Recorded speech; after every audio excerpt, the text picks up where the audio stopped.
Good morning. કાલે practice વર્ગના 5 દાખલા તમને આપ્યા હતા 18 થી 21. એ આજે આપણે જોઈએ 18, 19, 20 અને 21.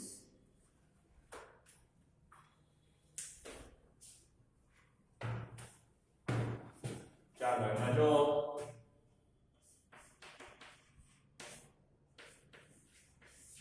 હોમવર્કનો 18મો દાખલો 7 મીટર ઊંચાઈવાળી ટેકરીની ટોચ પરથી નિરીક્ષણ કરતા એક ટાવરની ટોચનો ઉત્સેદ કોણ 60 અને ટાવરના તળિયાનો અવક્ષેપ કોણ 45 માલુમ પડે છે, તો ટાવરની ઊંચાઈ શોધો.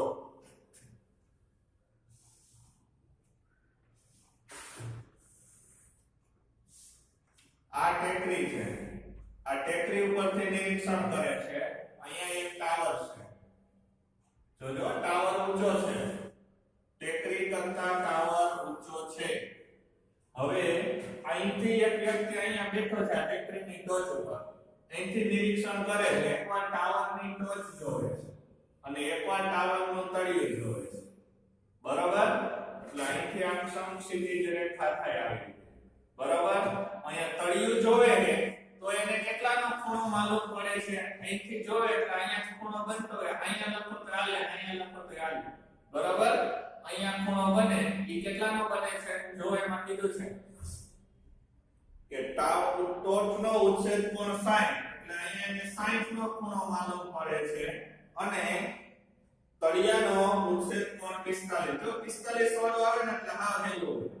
અહીંથી નામ આપવાની શરૂઆત કરો. A B C D અને E. AD BC નું માપ જેટલું હોય ને એટલું જ AD નું માપ થાય.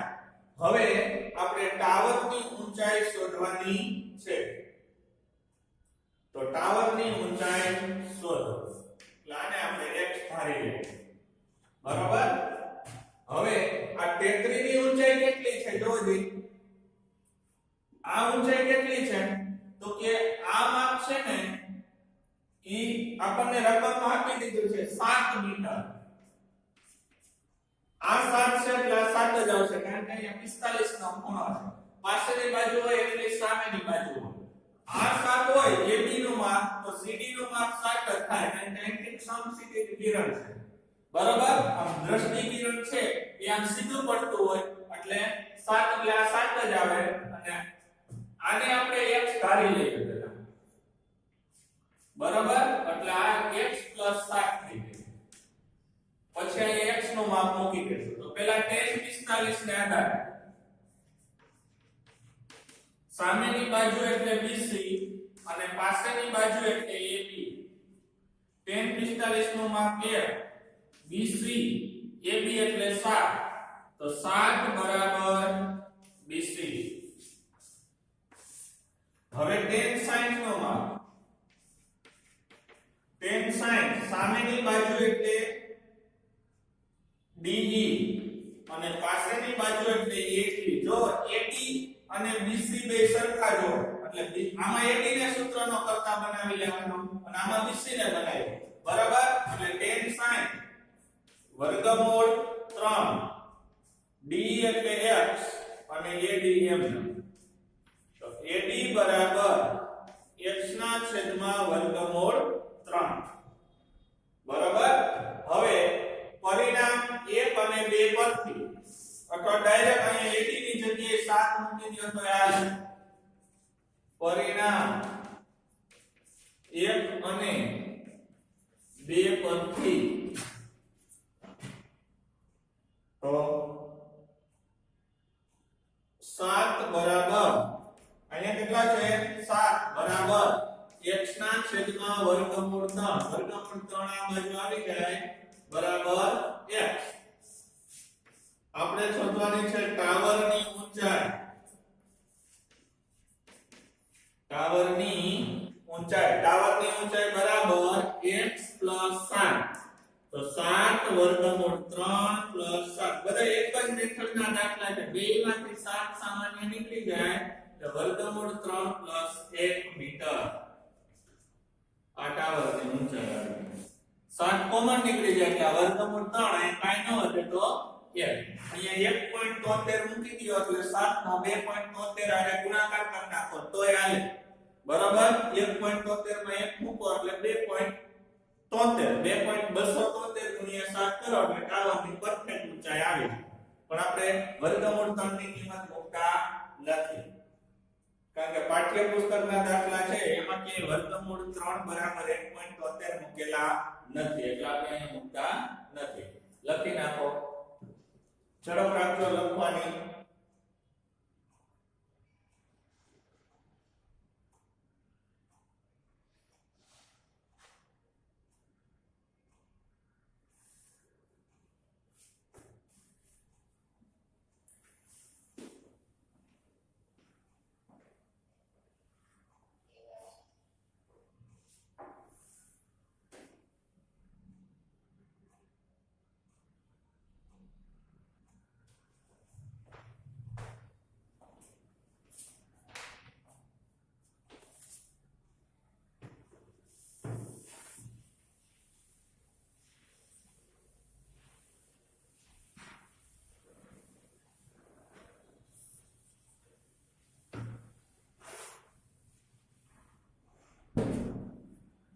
ચાલો 19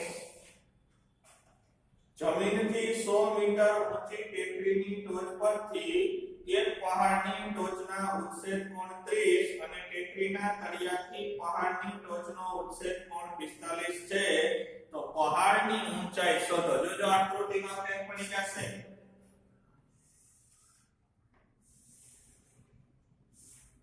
આ ટેકરી અને આ એની સામે એક પહાડ પહાડ એટલે મોટી ટેકરી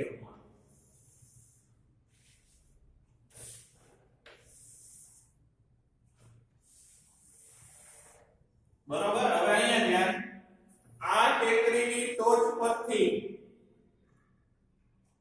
જમીનથી 10 મીટર ઊંચી 100 મીટર ઊંચી એટલે આનું માપ છે 100 મીટર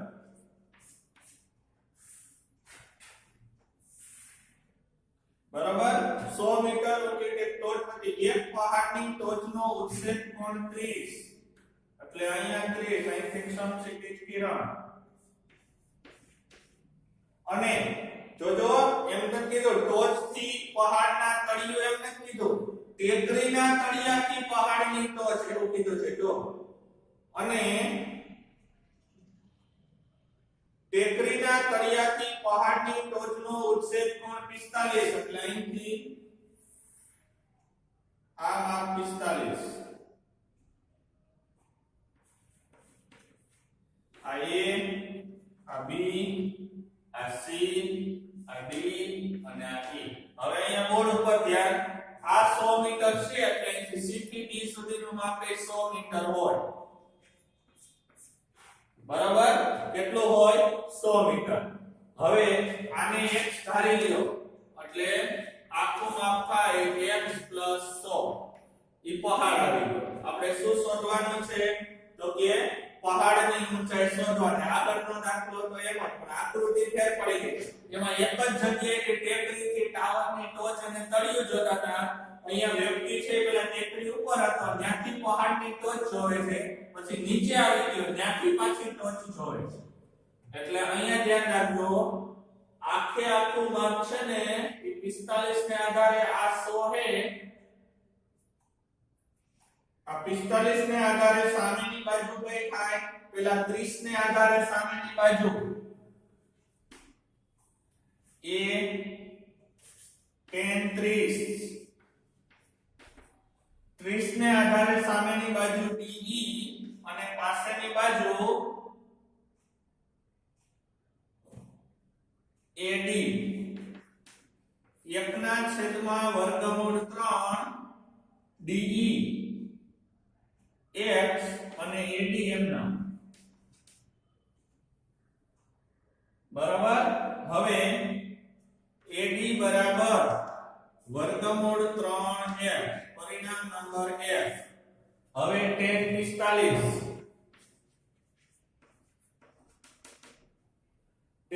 45 ને આધારે સામેની બાજુ કઈ થશે CE થશે અહીંથી લેવાનું એટલે CE અને પાછળની બાજુ એટલે BC tan 45 એટલે એ CE ના છેદમાં BC જો જે CE આપણે શું લખવાનું છે x 100 છેદમાં BC AD અને BC બે સરખા છે એટલે BC બરાબર x 100 પરિણામ નંબર 2 હવે પરિણામ 1 અને 2 પરથી પરિણામ 1 અને 2 પરથી તો જો બે પરિણામને સરખાવી દઈએ AD અને BC તો સરખા જ છે એટલે ઈ બેને સરખાવો એટલે વર્ગમૂળ 3x બરાબર x 100 x ને આ બાજુ આવવા દો એટલે વર્ગમૂળ 3x x બરાબર 100 આ બેયમાંથી x કોમન નીકળે શું કોમન નીકળે x એ આપણે શોધવાનો છે પહેલા x બરાબર ઈ પછી 100 માં ઉમેરી દેશું x કૌંસમાં વર્ગમૂળ 3 માઈનસ કાઈ નો બેઠું તો 1 બરાબર 100 x બરાબર આ ગુણાકારમાં છે આ બાજુ જાય તો ભાગાકારમાં જાય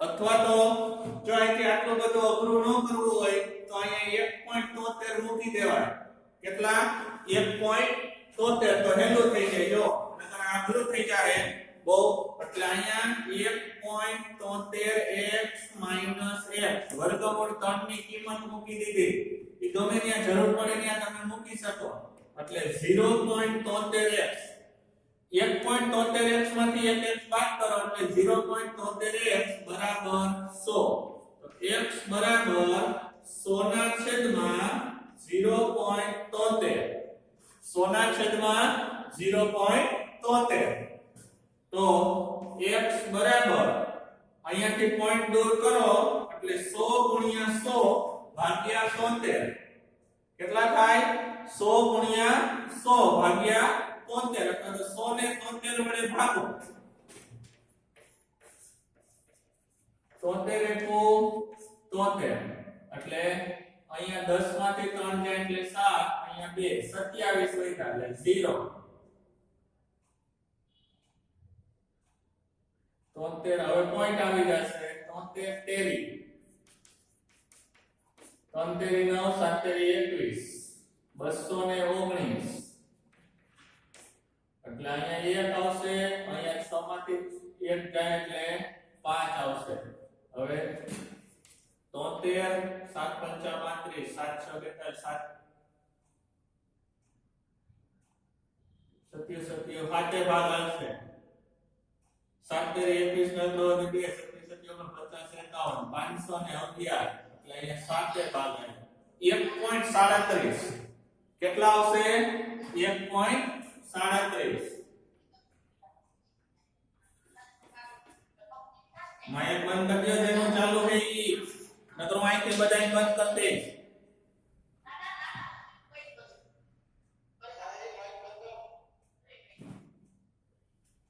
1.37 બરાબર મીટર x નો જવાબ આવ્યો 1.37 મીટર એટલે તો આપણે શું કરવાનું છે પહાડની ઊંચાઈ x 100 તો 1.37 100 એટલે 100 ને 1.37 મીટર પહાડની ઊંચાઈ આવે 101.37 મીટર લખી નાખો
1.37 નહીં આવે 137 આવશે એટલે 237 થશે. અહીંયા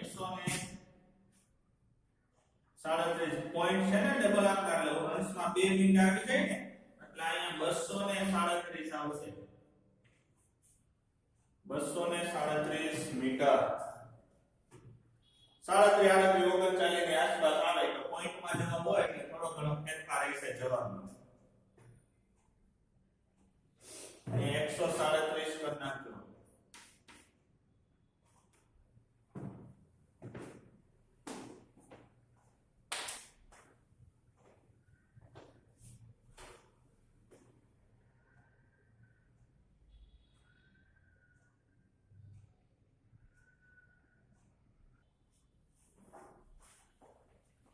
બરોબર. આ ટેકરીના ટાવર, ટેકરીમાંથી તળિયેથી જોવે ટાવરની ટોચ અને ટાવરના તળિયેથી ટેકરીની ટોચ.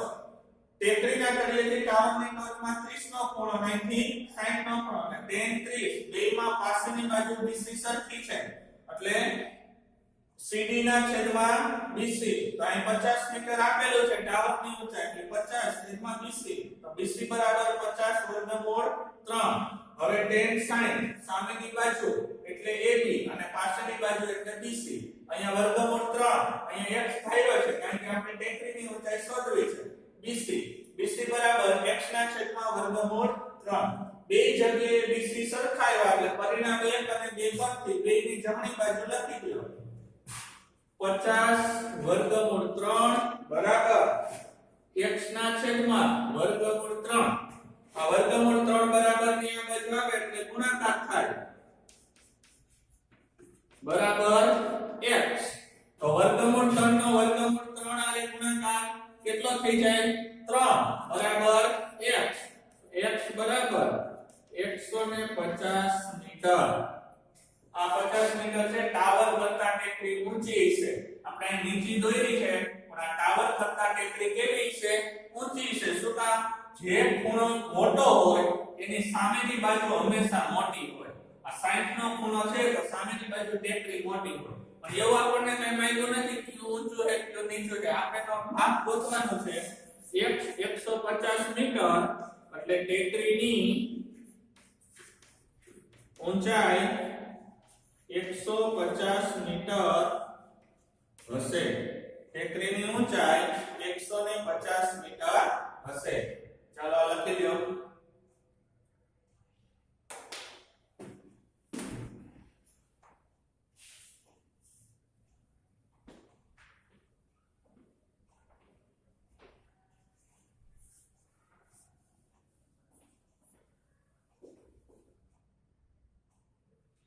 દેખાય ને વ્યવસ્થિત?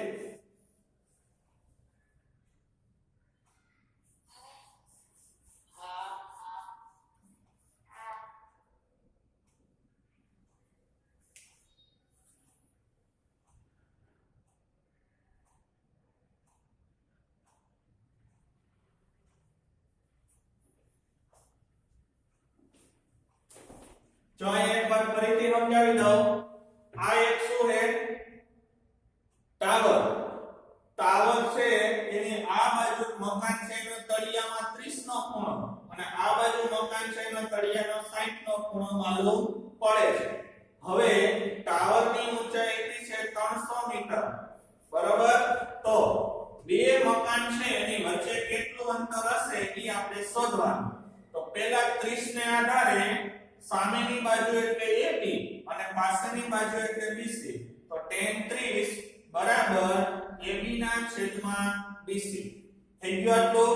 1 ના છેદમાં વર્ગમૂળ 3 બરાબર અહીંયા 300 છેદમાં BC. તો BC ને અંશમાં લઈ લો તો આ વર્ગમૂળ 3 આને ગુણાકારમાં જાય એટલે BC બરાબર 300 વર્ગમૂળ 3 અને પરિણામ નંબર 1. હવે 60 ને આધારે tan 60 સામેની બાજુ એટલે AB અને પાછળની બાજુ એટલે BD. તો tan 60 નો માપ વર્ગમૂળ 3 અહીંયા AB એટલે 300 અને છેદમાં BD. BD આ બાજુ લઈ લો એટલે વર્ગમૂળ 3 અહીંયા છેદમાં જાય તો 300 ના છેદમાં વર્ગમૂળ 3 પરિણામ નંબર 2. હવે બે મકાન વચ્ચેનું અંતર શોધવું છે. આ ભાગ છે એ કેટલો આવ્યો 300 વર્ગમૂળ 3 અને આ ભાગ છે એ કેટલો આવ્યો 300 ના છેદમાં વર્ગમૂળ 3. તો બે મકાન વચ્ચેનું અંતર શોધવું હોય તો આ બેનો શું કરી દેવાનો સરવાળો કરી દેવાનો. તો BC વત્તા BD તો 300 વર્ગમૂળ 3 300 વર્ગમૂળ 3 નો 300 ના છેદમાં વર્ગમૂળ 3 આને સીધો સરવાળો ન થાય એટલે બેયમાંથી 300 ને કોમન કાઢી લેવાનો. એટલે અહીં કૌંસમાં વધે વર્ગમૂળ 3 અને અહીં 1 ના છેદમાં વર્ગમૂળ 3. હવે 300 એમનો અહીંયા છેદમાં વર્ગમૂળ 3 છે એટલે લસા લેવો પડે. વર્ગમૂળ 3 ને વર્ગમૂળ 3 આને ગુણો એટલે ખાલી 3 થઈ જાય. પ્લસ આને કઈ ગુણવા ન પડે 1 એમનો છેદમાં વર્ગમૂળ 3. 300 3 ને સરવાળો થાય એટલે 4 છેદમાં વર્ગમૂળ 3. અંશનો અંશ આને ગુણાકાર થાય 300 નો 4 આને ગુણાકાર 1200 છેદમાં વર્ગમૂળ 3. છેદમાંથી વર્ગમૂળ 3 આપણે દૂર કરવું છે એટલે આપણે વર્ગકરણી કરીએ છીએ. વર્ગકરણી કરી અને અહીંયા ફેરફાર કરવો હોય તો હાલે. અહીંથી ડાયરેક્ટ આમ કરી લેવું હોય તો હાલે કે 300 ના ભાગ અથવા તો 1200 છેદમાં વર્ગમૂળ 3 1200 ના ભાગ 400 ગુણ્યા વર્ગમૂળ 3 ગુણ્યા વર્ગમૂળ 3 છેદમાં વર્ગમૂળ 3. કરણી વાળો ભાગ નો લખો તો હાલે. એ બધું ઇન્વેન્ટ થયું ગુણી પાછા ઉડાડ્યા હતા. તો 400 વર્ગમૂળ 3 મીટર. બે મકાન વચ્ચેનું અંતર 400 વર્ગમૂળ 3 મીટર. સમજાઈ ગયું? ચાલો લખી દો હવે. અને જો હજી આજે ત્રીજો બધાય હાજર લેજો. ત્રીજો સમાનનો લેક્ચર છે બરાબર. વિવેક સરનો સમાનનો લેક્ચર છે. લિંક આવે એટલે જોઈન થઈ જાજો બરાબર. કાલે તમને સરે ભૂલથી મેસેજ કરી નાખ્યો તો કે શુક્ર શનિ બે લેક્ચર હશે પણ એક ખાલી શુક્રવારે જ બે રહેશે. શનિવારે તો 3 આવશે. આપણે એક એક્સ્ટ્રા લઈ લઈએ છીએ વચ્ચે ગેપ ન પડે એટલે. સમજાઈ ગયું? એટલે 10 વાગે લિંક આવશે ત્યારે જોઈન થઈ જાજો. ચાલો આવા દાખલા હજી આજે 4-5 આપીશ છે. જાતે ગણવાની ટ્રાય કરજો.